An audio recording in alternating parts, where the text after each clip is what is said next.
All India rank 1 के controversy के बारे में आप लोगों का काफ़ी ज़्यादा था कि सर आप लोग भी कुछ बोलिए, कोई बात करिए। यहाँ पर बहुत सारे आप लोगों के ऊपर आरोप लग रखे हैं, तो इस पर आपका क्या कहना है? तो मेरे भाई, मैं आप लोगों को है इस वीडियो के माध्यम से शुरू से लेकर लास्ट तक एक एक तथ्य आपके सामने रखने वाला हूँ, और डिसाइड आप करेंगे कि सही क्या है गलत क्या है। इस पर हमारा कोई विचार नहीं है। आपके सामने पॉइंट्स होंगे, आप सभी बातों को देखिएगा। इतने समय से कंट्रोवर्सी को आप लोग भी फॉलो करते आ रहे हैं, किसने क्या कहा, क्यों कहा, वो सारी बातें आपको भी पता है। मेरे बस कुछ सवाल हैं, उनका मुझे जवाब चाहिए, और आप लोगों को अगर सही लगे तो कमेंट बॉक्स में ज़रूर बताइएगा। वीडियो को शुरू से लेकर अंत तक देखिएगा।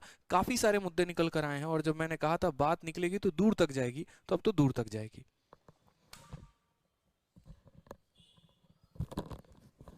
सबसे पहला पॉइंट तो सर आपने अपनी वीडियो में कहा था कि थार से करप्शन होता है। सर थार एक अनाउंसमेंट थी बच्चे को मोटिवेट करने के लिए, ताकि एक बच्चा रैंक का सपना देख करके वो थोड़ी ज्यादा मेहनत करे, ताकि वो ज्यादा बढ़े। लेकिन 15 लाख से होता करप्शन, जो आपने बंद कमरे में किया। अनाउंसमेंट और जो ओपनली अनाउंसमेंट होती है ना, वो गिफ्ट के तौर पे होती है, पूरी दुनिया जानती है। लेकिन जो बंद कमरे में होती है वो डीलिंग होती है, जो आप जानते हो। जो आपने किया वो आप यही सिखा रहे हो कि 15 लाख में किस तरीके से रैंक खरीदी जाती है और किस तरीके से आपकी ये बात निकल करके आई। ये आपने गलत किया है। और ये जो थार वाली कंट्रोवर्सी आपने जो बना दी, हमने जो अनाउंसमेंट उस टाइम की थी, उस टाइम सिर्फ एक बच्चे को इसलिए की थी कि एक बच्चा मोटिवेट होकर के थोड़ी ज्यादा मेहनत कर ले, ताकि ज्यादा मेहनत करके वो पढ़ाई ज्यादा कर ले, बस। और ओपनली की है तो इट मींस वो एक गिफ्ट के तौर पे है। लेकिन आप तो बंद कमरे में क्या कर रहे हो?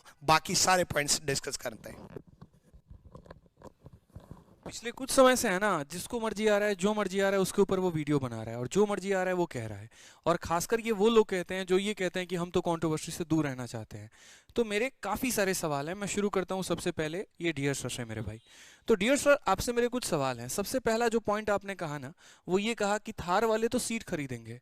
मेरा ये कहना है 15 लाख वालों ने तो रैंक ही खरीद लिया। थार एक अनाउंसमेंट थी, और वो बच्चों के लिए गिफ्ट था, वो उनको मोटिवेट करने के लिए था। इसके कॉन्सिक्वेंसेस मैंने कभी इस तरीके से नहीं सोचे थे कि आप आकर टॉपर को सामने से खरीदने की बात करेंगे, आप अपने वसूलों के खिलाफ जाएंगे। आप जो है इतनी अच्छी बातें कैमरे के आगे बोलते हैं, तो काश पीछे का भी कैरेक्टर उतना अच्छा रहता ना, तो वो बड़ा अच्छा लगता है एक बार। लेकिन आपने तो सारी हदें पार कर दी सर। दूसरा जो मेरा यहाँ पर है ना, कि जमीर कहाँ था, ये बात मैं आपसे बोलूंगा। जब वो टॉपर आपके क्लास में आया, और जब उसने ये कहा, आपने पूछा उससे कि ऑल इंडिया रैंक में तुमने सीएसएससी क्यों लिया, कोई और पोस्ट क्यों नहीं लिया, उसने ये कहा कि सर मुझे आगे चल के यूपीएससी की तैयारी करनी है।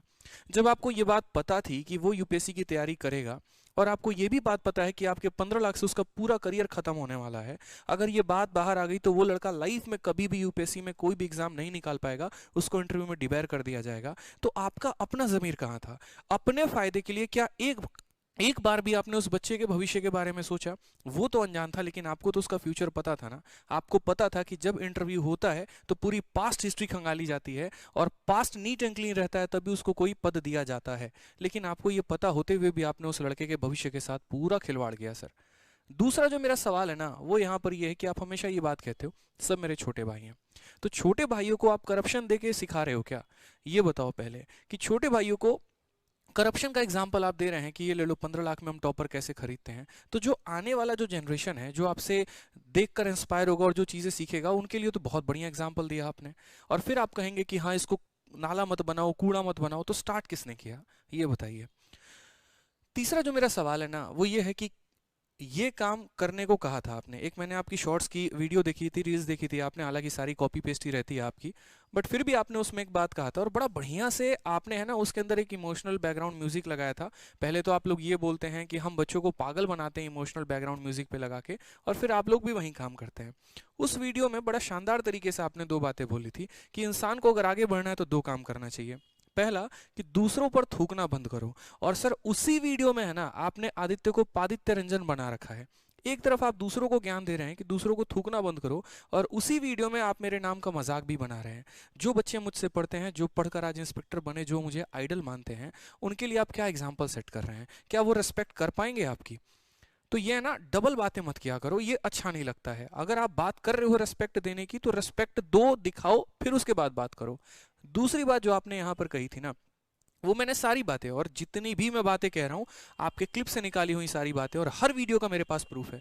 हर एक वीडियो का मेरे पास प्रूफ है, ताकि कल के दिन आप वो थार वाली वीडियो की तरह डिलीट ना कर दो और पीछे ना हट जाओ, इसलिए मैंने सारे पॉइंट रख रखे हैं। दूसरा जो आपने कहा वो ये कहा कि ऐसा मत कर दो कि जो बच्चे तैयारी कर रहे हैं उनके गले पे चाकू रखना पड़ जाए। आपने चाकू तो नहीं रखा, लेकिन बंद कमरे में उसके हाथ में 15 लाख थमा दिए और ये ज़रूर कहलवा दिया कि हाँ भैया तुम ही जो हो हमारे रैंक 1 हो, और ये कहना कि तुम हमारे प्लेटफॉर्म से पढ़े हो। तो ये भी तो सही नहीं था। एक तरफ कहते हो चाकू मत रखो, दूसरी तरफ हाथ में कैश पकड़ा रहे हो, तो ये कहाँ तक सही है? ये डबल बातें मुझे समझ में नहीं आती हैं, कृपया करके मुझे समझाएं तो बड़ा अच्छा रहेगा। तीसरा जो आपने कहा उस वीडियो में, उस लड़के से कहा आपने आपने इतने कटाक्ष मारे उस वीडियो के अंदर हमारे ऊपर, इतने कटाक्ष मारे, मैं सुन रहा था, मैं सारी बातें मैंने सुनी और आज तक मैंने कोई वीडियो आपके ऊपर नहीं बनाई, लेकिन ये मेरी वीडियो है। उसमें मेरा आपसे सवाल है, आपने उस लड़के को कहा कि जेन्युइन रैंक वालों की डिग्निटी क्या है? अगर लोग ऐसे थार बांटने लग जाएंगे, तो अगर वाकई में कोई जेन्युइन रैंक होगा तो उसकी अपनी डिग्निटी क्या रहेगी? तो मेरा सवाल यहाँ पर यह है कि करियम खत्म कर दिया आपने उस लड़के का, कोई डिग्निटी आपने रखी ही नहीं। क्या डिग्निटी रखा आपने, ये बताइए? मजाक बनाया जा रहा है, ट्रोल किया जा रहा है, क्या यही उसका अस्तित्व था? उसके गांव के एक तरफ जहां अखबार में उसके नाम के परचम लहर रहे थे, वहीं पर आपने उसका पूरा करियर ध्वस्त कर दिया। तो ये डिग्निटी कहाँ आती है? तो डिग्निटी वाली बातें है ना, मुझे लग नहीं रहा है कि आपके मुंह से शोभा दे रही हैं, और लिटरली बताऊं तो बहुत बुरा फील हो रहा है कि एक टीचर कैसे अपने स्टूडेंट के साथ इतना गलत कर सकता है।